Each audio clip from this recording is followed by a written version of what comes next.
We'll start a new section on hacking Wi-Fi networks. To perform Wi-Fi penetration testing, you need your wireless card to support monitor mode and packet injection. Monitor mode enables the Wi-Fi card to see and manipulate all wireless traffic passing through the air in its range.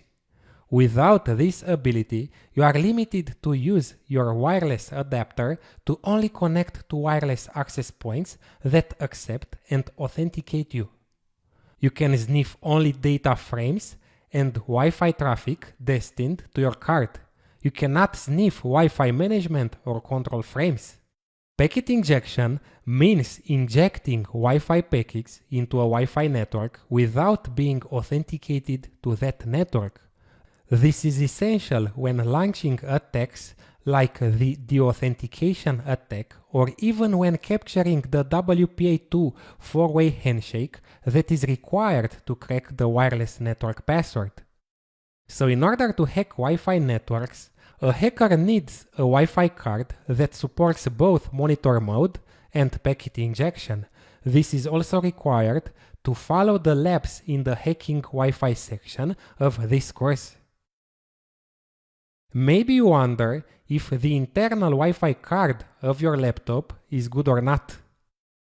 The first thing you should know is that even though a Wi-Fi card supports monitor mode and packet injection, you cannot use it on Windows. On Windows, you can only establish a basic Wi-Fi connection. Generally speaking, Windows cannot be used for hacking because it's really limited. So you need Linux. Now, if you run a Linux distribution like Kali or Linux Mint in a VM, then even though the internal card in your laptop supports monitor mode and packet injection, you won't be able to use these features. In fact, you won't even see the Wi-Fi adapter in a VM, but only a fake Ethernet interface. For example, I'm running Kali in a VM and I set the Wi-Fi network into bridged mode. Instead of seeing the Wi-Fi adapter, Kali sees it as an Ethernet card. This is the card ETH0. My laptop has a Wi-Fi adapter.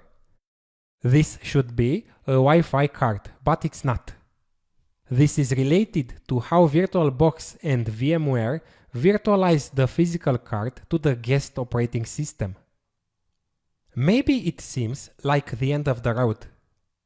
You could have the right Wi-Fi card but cannot use it for penetration testing or hacking either in Windows or Linux in a VM.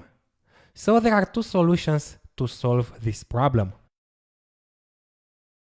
You need an external USB Wi-Fi adapter to use it for Linux that runs in a VM.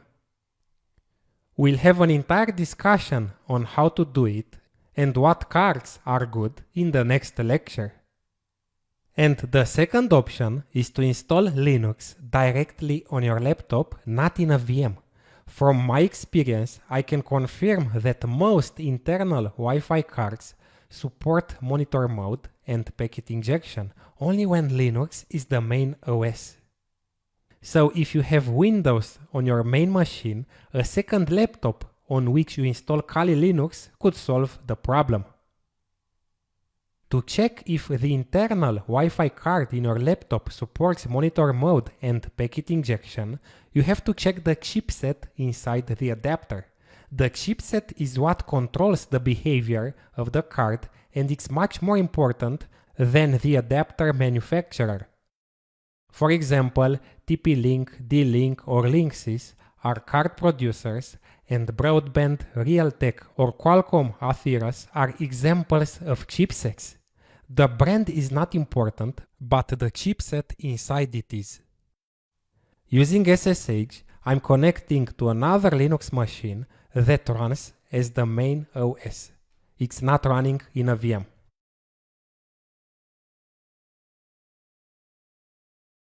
I'm becoming root, sudo su, the default password Kali, and I'm root. Now, To see the chipset of the built-in Wi-Fi adapter, I execute in Linux lspci -k. lspci -k. And I'm looking for wireless network adapter. Okay. This is the section. By the way, this is a common and cheap Asus laptop. We see that the chipset is Qualcomm Atheros QCA 9565 and it supports mode monitor and packet injection. You could also execute lspci -v. You'll see a lot of information.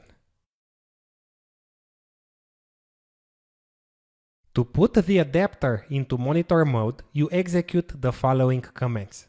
I won't explain to you what each command does, because there is an entire lecture on how to do it later in this section.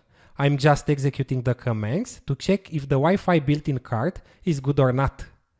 So IW config, the Wi-Fi card is in managed mode, airmon ng check kill.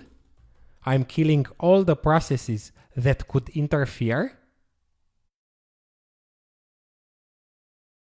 By the way, airmon ng is part of aircrack ng.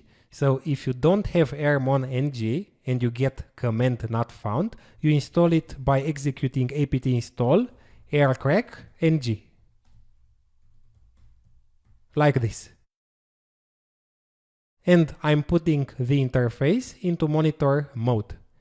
airmon ng start WLAN 0, the name of the interface. And IWconfig to see its mode of operation. It's in monitor mode. And I'll also test it for packet injection, which is fairly straightforward. From my experience, I can say that any Wi-Fi card that supports monitor mode supports also packet injection.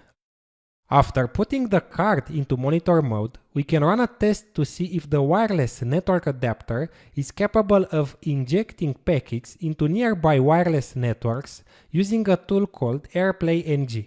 So AirPlay-ng --test and the name of the interface. Now the interface has another name, a new one, WLAN0.mon. That's the name after putting the interface into monitor mode. So WLAN0mon. And injection is working. I'm stopping it by pressing Ctrl+C. Now, if you cannot install Linux as the main OS or the chipset of the built-in card is not good, then you need an external USB Wi-Fi adapter. We'll take a short break, and in the next video, I'll show you how to choose the right external Wi-Fi adapter and how to connect it to Kali in a VM.